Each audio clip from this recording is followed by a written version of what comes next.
The sun had barely risen over Savannah, Georgia, casting a soft orange glow across our apartment balcony. I was sitting at the kitchen island, sipping cold brew, still in my satin robe with my wedding planner open in front of me. It was 2 weeks until our big day. She walked in barefoot, clutching a mug like it was her lifeline. "I need to talk to you, Marissa." I looked up, my heart skipping a beat. Anytime someone says that, it's never good. She sat down across from me. Natalie, my fiancée. The woman I'd been with for 3 years. The woman I was about to marry. Her tone was distant, too calm. "I need space. I think I need to test if we're really meant to be." I blinked. "What are you talking about?" She didn't flinch. "I've been working with a spiritual advisor. She thinks I need to go away for a few days. No phones. No distractions. Just clarity." "You're leaving?" My voice cracked. "Just for a week. It's not cold feet. I need to be sure." She kissed my forehead before I could answer, and walked into the bedroom to pack a small duffel bag. No fights. No begging. Just like that, she was gone. I stared at the closed door for what felt like hours. The wedding countdown on my fridge read 13 days. I didn't chase her. I didn't text. I didn't cry in public. Instead, I sat down that night and typed out an email. I changed the subject line to "Wedding postponed. Thank you for understanding." I sent it to all 114 guests. Then I called the venue. Then the caterer. Then my dress stylist. Then I poured myself a glass of wine and watched Legally Blonde. That week was strangely quiet. Peaceful even. No missed calls. No frantic apologies. Just silence. Then, on the 6th night, I got a call from Erin, Natalie's maid of honor. "Hey, is this a joke?" she asked. "Why is the venue available again?" I held my breath. "It's not a joke," I said softly. "The wedding's off. At least for now." There was a long silence. Then Erin whispered, "You didn't tell Nat?" "No," I said. "She'll figure it out when she comes back." I gripped the phone tighter. Erin's words clinging to the silence. "She's not with a spiritual advisor in the woods or wherever she told you." My breath caught. "Then where is she?" Erin hesitated, like she was choosing between loyalty and truth. I didn't want to get involved, but "She's in Miami." I blinked. "Miami? With Caleb. Her advisor isn't a woman. He's her ex from college. They've been texting for months." I stood completely still in the middle of my living room. The quiet hum of the refrigerator suddenly felt deafening. I saw a picture on his story. She was in the background. Poolside. In a bikini. I thought maybe you knew. I didn't know. And now my knees felt like they were about to buckle. "I'm sorry, Marissa," she added. "You didn't deserve this." I hung up without another word and sat on the edge of the couch, numb. The next morning, I did something I never thought I'd do. I opened Natalie's laptop. The password was still my name and our anniversary, ironic. Inside, I found a hidden folder buried under her event planning files. It was labeled Inner Work, like some kind of self-help nonsense. But inside were dozens of emails, messages, some flirty, some explicit, all between her and Caleb. He'd been coaching her on how to free herself from emotional entrapment. Apparently, I was the entrapment. They had a full itinerary: spa resorts, sunset boat rides, candlelit dinners. This wasn't a retreat. This was a lover's getaway. I stared at one message, dated 2 days before she left. "Once I see you again, I'll know if I'm still in love with you." My stomach turned. I felt the heat rise behind my eyes.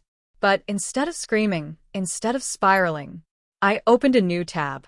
Typed in, "How to legally remove someone from a lease." That night, I packed her things. All of it. Her crystals. Her Matt Shaw frother. Her manifestation journals. Everything she ever left in our home was stacked neatly by the door by midnight. I changed the locks the next morning. Then, I called my friend Ava, a corporate attorney, and said 6 words I never thought I'd say. "Tell me how to protect myself." I didn't answer her text. I just waited. I sat on the couch with a cup of tea, facing the front door like it was the final scene of a play. Everything she left behind was boxed and stacked neatly by the hallway. Her favorite macrame wall art, that ridiculous essential oil diffuser, even her bride-to-be robe, all waiting to be claimed like lost luggage. At exactly 7:46 p.m., I heard her key slide into the lock. It didn't turn. She jiggled it once. Twice. Then knocked. I got up slowly, opened the door just a crack. "Hey," she said, eyes wide. "Something's wrong with the lock. It's been changed." Her smile twitched. What? I opened the door fully, stepping aside, so she could see the boxes. Her face froze. "Wait, what is this?" she asked, stepping inside like she still lived there. "Marissa, what is going on?" "I canceled the wedding." Her head whipped toward me. "You what? Without talking to me first?" "You left," I said calmly. "No contact." For a week. "With your ex? That is not fair." "It wasn't like that. I saw the pictures. I read the emails. Don't insult both of us by lying now." She looked stunned. Offended even. Like I had somehow violated her privacy. "Okay, yes," she snapped, crossing her arms. "I saw Caleb. I needed to know how I felt. It wasn't cheating. You lied. You disappeared. That's worse." She scoffed. "This is dramatic. We can work through this.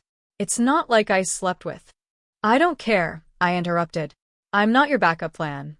She looked at the boxes again, her voice dropping. "Where am I supposed to go?" "That's not my problem anymore." She stood there, blinking like her brain couldn't compute that the one always making space for her finally didn't. "You're overreacting," she muttered. "No," I said. "I'm finally reacting." I handed her a manila envelope. Inside was a copy of the lease removal, her mail forwarding confirmation, and a check for the half of the security deposit. "Please don't contact me again unless it's legal." Her mouth opened like she was about to argue, but she didn't. She just picked up the boxes, one by one. Silent. I watched from the window as she loaded them into a lift and rode away. I thought that would be the end. But I was wrong. I sat at my kitchen counter, the envelope trembling slightly in my hand. It wasn't from Natalie. It was from a firm in Atlanta. Clean white paper, fancy gold lettering. Shelby and Rothman Family Law. Inside, a letter claiming unlawful eviction, emotional distress, and, the most absurd part, wrongful financial severance of a shared domestic agreement. Translation: she wanted money. From me. I laughed out loud. Then I read it again, just to make sure I wasn't hallucinating. This wasn't heartbreak anymore. This was war. I called Ava, my attorney friend, and read the whole thing to her. "She's kidding, right?" I asked. "She's not," Ava replied, voice calm and surgical. "But she's bluffing. She has no legal standing. She lived here for less than a year. She paid for, what, groceries?" "Exactly," Ava said. "But this letter is meant to scare you, manipulate you. She's hoping you'll settle to avoid a fight." I clenched my jaw. She picked the wrong person. Ava chuckled. "You want to make this formal?" "Absolutely." That week, I filed my own legal response. A cease and desist for harassment. A notarized breakdown of shared expenses showing I paid 82% of everything. And screenshots. Lots of them. Messages. Emails. Her full Miami itinerary from her shared calendar. All neatly printed, collated, and signed. Natalie went silent after that. But I knew her. She was like smoke. Quiet didn't mean gone. Sure enough, by Friday, she was back on Instagram. She posted a selfie in a soft-lit yoga studio with a caption. "Taking time to heal after a betrayal I never expected. Send love." I nearly choked on my coffee. I betrayed her? The comments flooded in. "Stay strong, queen. Your peace matters. You deserve better." It was a masterclass in manipulation. That night, I got a DM from one of our mutuals. "Hey, sorry to ask, but did you really leave her right before the wedding?" And that's when it hit me. Natalie was rewriting the story, turning herself into the victim, casting me as the villain. all while she kept quiet about the real reason everything ended. I didn't want to stoop to her level, but I also wasn't going to let her burn my reputation to the ground. I knew what I had to do. The cursor blinked on my screen as I stared at the blank post. My fingers hovered over the keyboard, heart pounding like I was about to detonate something. Because in a way I'd stayed silent long enough. Let her tell whatever polished, half-truth version she wanted. But this was my life too. So I started typing. Hi friends. I wasn't going to say anything, but it seems some confusion is going around about why my wedding was called off. I'm okay, but I won't stay silent while someone rewrites history. So, for the sake of clarity and my own sanity, here's the truth. I kept it calm, factual, just enough to hint at what really happened. My fiancé left 1 week before our wedding to seek clarity with someone she used to be romantically involved with. She didn't tell me she was leaving town, and she didn't contact me once while she was gone. I found out where she was when her maid of honor called, confused why the venue was suddenly available. Then I attached a screenshot of Caleb's Instagram story, where Natalie was clearly lounging by a pool, drink in hand, smiling. I didn't make a scene. I didn't show up. I just canceled the wedding, boxed her things, and moved on. And now, she's threatening legal action for emotional distress. I ended it with, love shouldn't need testing. It should be lived. And honesty should be the baseline, not a bonus. I hit post. Then I turned off my phone. By morning, it had blown up. Over 800 likes. 200 plus comments.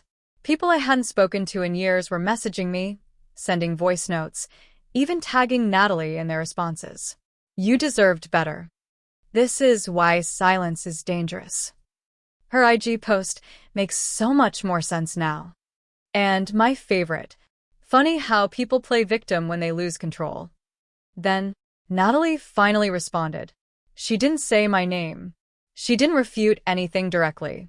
She just posted a photo of her holding some crystals, eyes closed, captioned. People will always try to paint you as the villain when they can't own their shadows. Let them. The passive aggression practically oozed from the screen. But it didn't matter. People weren't buying it anymore. She tried damage control, turning off comments, making her profile private. But the story had already spread. And worse for her, one of Caleb's exes messaged me. I wasn't sure what to expect when I opened the message. Hi Marissa.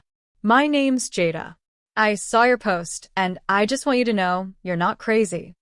Attached were screenshots. Dozens. Texts between Caleb and Jada, dated just 3 months before my wedding was supposed to happen. Still think about you when I'm with her. You were always more real than Natalie. I hate this spiritual fake stuff, but she buys it, so I play along. I scrolled through in disbelief. Jada had been dating him while he was also emotionally baiting Natalie. And she knew Natalie was engaged, Caleb told her. He used it like a game, like some kind of trophy he was trying to win back just to prove he could. She's about to get married. If I can make her pause that, I win. My hands were shaking. This wasn't just betrayal. It was manipulation at a level I hadn't even imagined. Jada and I ended up talking on the phone for over an hour. Turns out, she'd left Caleb after realizing he had multiple projects, women he was playing spiritual guide to, when all he really wanted was power. Be careful, she warned me. He loves chaos. And she's still in it. I hung up, sick to my stomach, not just for me, but for the version of Natalie I had believed in. But then, I had an idea. I compiled everything. Every message. Every voice memo. Every screenshot.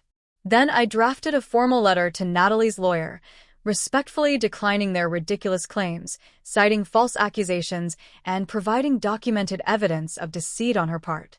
Ava helped me format it. Sharp. Professional. Devastating. And just for good measure, we CC'd Shelby and Rothman's senior partner. That was Friday. By Monday morning, Ava called me with a smile in her voice. You'll like this, she said. They've officially withdrawn all legal claims. Apparently, Natalie has decided to resolve this matter privately. I exhaled so deeply it felt like I was letting go of 6 months of stress. That afternoon, I opened my email and found one last message from Natalie. I never meant for any of this to go so far. I didn't think you'd actually walk away. I thought you loved me. I stared at her words, bitter and soft all at once. Then I hit delete. No reply. No goodbye. Just closure. I stared at the message from the venue coordinator, blinking in disbelief. We've followed your story and the way you've handled everything with grace and strength. Would you consider speaking at our upcoming Women's Empowerment Evening? My first instinct? Say no. Hide. Disappear and never talk about any of it again. But something inside me, stronger than the shame, stronger than the heartbreak, said, do it. So I did. 2 weeks later, I stood backstage at the very venue where I was supposed to walk down the aisle. The same chandeliers, the same walls, but everything had changed. The room was full of women. Young. Old. Professionals. Survivors. Dreamers. And I wasn't a bride anymore. I was the keynote speaker. My palms were sweaty, but my spine was straight as I walked out under the soft lights and looked at them. I took a breath and began. 3 months ago, I was engaged to a woman I thought I knew inside and out.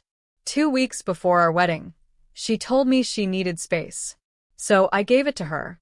And while I waited, quietly, she was on a beach with an old flame, testing her soul. There were gasps. Nods. A few knowing chuckles. What I didn't expect, though, was that silence would be the loudest thing I'd ever do. Because silence gave me the room to see. I told them everything. Not the petty details, but the truths, the boundaries, the mistakes I'd made in ignoring red flags, the strength it took to choose myself instead of clinging to someone who didn't know my worth. She left to find clarity. I stayed and found power. The applause at the end was thunderous. I didn't cry on stage. But I did when I stepped backstage and saw my dad waiting with a bouquet of sunflowers. You were always too good for her, he said quietly. I just didn't know how to say it before. That night, I got more messages than I could count. From strangers. From friends. From women saying, you gave me courage. Thank you for speaking what I was too afraid to say. I left him today. Because of you. And then one more message, anonymous account. No profile picture. No name. You embarrassed me. You had no right to share our story publicly. I read it once, then smiled. No reply. Just blocked. It arrived on a Tuesday. No warning. No message. Just a gold-foiled envelope tucked between utility bills and a Trader Joe's flyer. The return address? Natalie and Caleb. I sat at my kitchen table and just stared at it. The envelope felt heavier than it should have, like it knew what it carried, like it wanted me to open it. I did. Inside was a cream-colored invitation, hand-lettered, embossed, so performative it made me laugh. Join us in celebrating the sacred union of Natalie Claire Morgan and Caleb Jeremiah Fields. I blinked twice at the date. The exact day our wedding had been scheduled. Same time. Same venue. Even the same freaking caterer. It wasn't a coincidence. It was a message. A performance. A final power play disguised as a celebration. At first, I didn't know whether to scream or cry. But then something settled in me. Something steady. Almost peaceful. This wasn't war. This was theater. And I didn't have to play her scene anymore. I took out the RSVP card. Tiny checkbox options, printed in script. Accept with joy. Decline with regret. I reached for my pen and added my own box. Ballot box with check, decline with relief. I mailed it back the next morning. No note. No drama. Just one last quiet line in a chapter one had finally closed. 3 weeks later, I launched a podcast. Unengaged, Real Women, Real Exits. Within 2 months, it hit top charts in the self-growth category. Guests poured in: therapists, survivors, divorce lawyers, even a few quiet celebs. I told stories, listened to them, healed alongside them. I never mentioned Natalie's name again. She became what she always feared most: irrelevant. The night of their wedding, I lit a candle, poured myself a glass of wine, and sat on my balcony watching the stars. No tears. No anger. Just freedom. I didn't get married that summer, but I finally got committed.